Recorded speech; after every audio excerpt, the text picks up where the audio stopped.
Siwan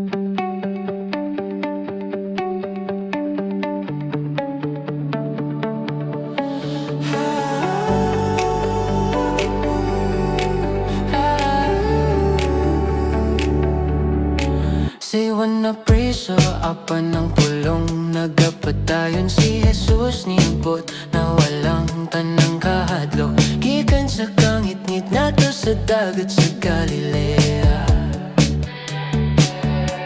Usa ka kahayag may tumaw para kanimo o kanako.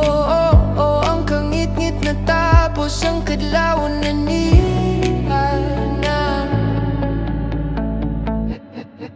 Matod niya pag hinulsol